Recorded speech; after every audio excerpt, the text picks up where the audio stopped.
Okay, welcome to this meeting of the decision session for the Executive Member for Finance and Performance, Monday the 11th of April. Item 1 on the agenda is declarations of interest. I have no interest to declare. I suppose I'll be in receipt of the council tax rebate, but that's no more than anybody else in the city, so no declarations of interest. Item 2 is to approve the minutes of the meeting held on the 16th of March. I'm happy to agree those as a correct record.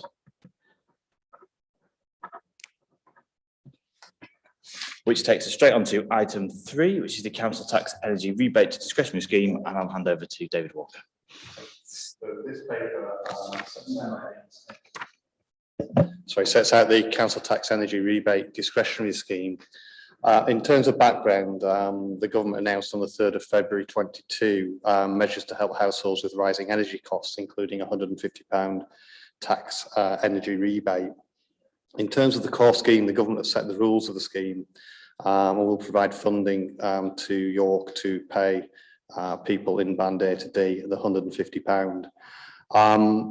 The payment, just in terms of the core scheme, is a cash payment to residents, and obviously where they're paying by direct debit, that's a much easier payment to make.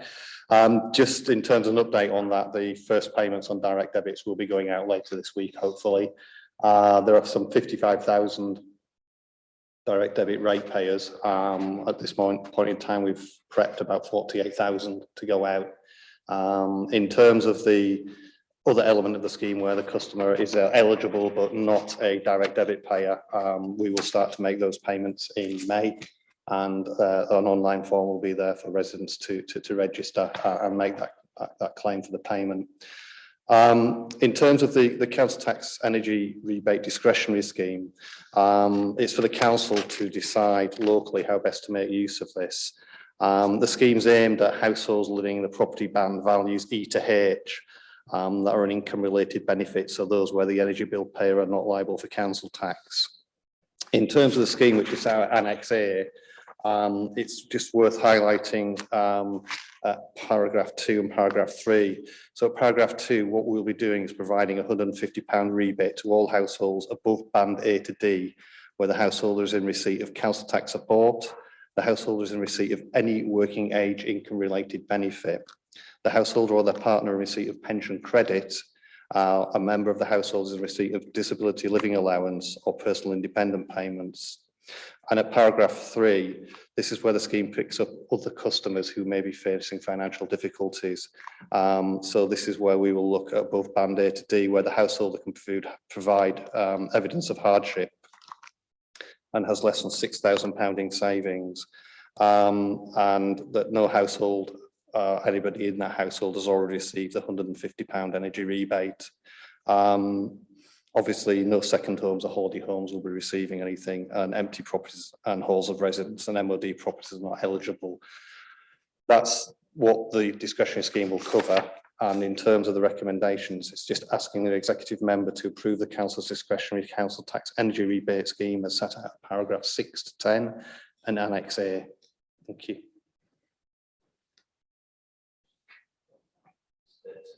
Sorry? Yes, I didn't send a good.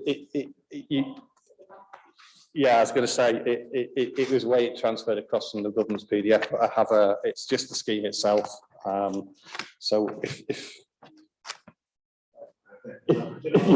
just, you'd have I only realised this morning that you come across like that.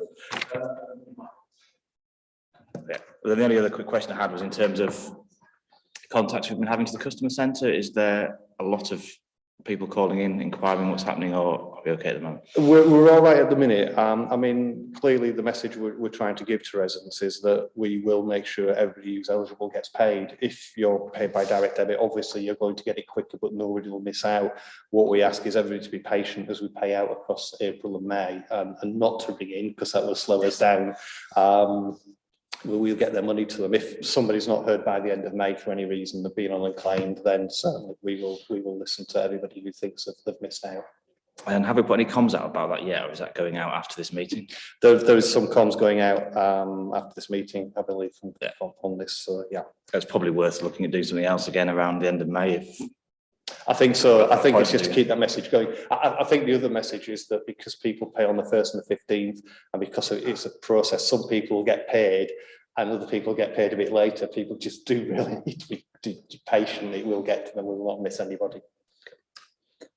Okay. Really happy to welcome the scheme. I think we all identify council tax is not one of the most progressive ways of taxing people. So using that as a mechanism in terms of getting this £150 out isn't ideal. So a lot of thought did need to go into how we make sure those people who may be asset rich and cash poor are still managing to get this particular benefit. So with that one, David, happy to agree the recommendation on page 5 at paragraph 2. Thank you. Which takes us to agenda item 4, which is the application for community right to bid under the Localism Act. And I'll hand over to Tim and Nicola. Thank you.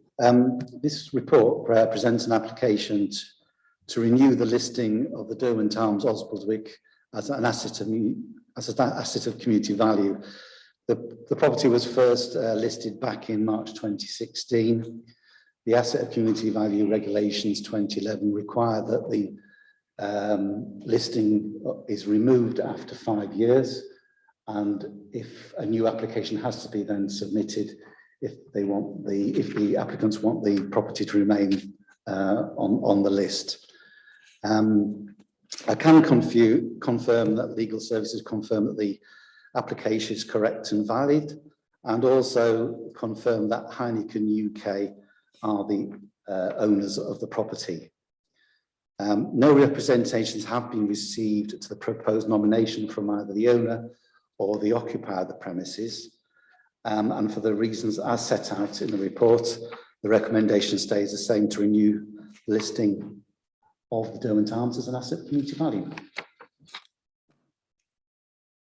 Thank you, Tim. I can't believe it's been 5 years, to be honest, in terms of this particular scheme. I think there was some conversation at the time around caravan sites, I think, and use of the green belt, where there's quite a substantial piece of land attached to the pub, and I think there was some concern about how that particular piece of land was to be utilised. I think that's what led to a lot of this listing in the first place. But I think as someone who does frequent the Derwent Arms on occasion, and it's a declaration of interest, but it's one of my more local public houses. But yeah, I think it has always been something, and that particular field was used a lot, I think. Yeah, it's been used for various things over the years. It has been used for the occasional caravan rally, but it's only doesn't qualify under the ACV regulations if it's a licensed caravan site, and it never has been licensed. So.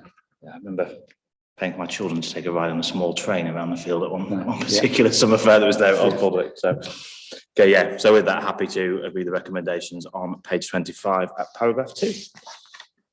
And with that, I have no urgent business, so I'm happy to declare the meeting closed.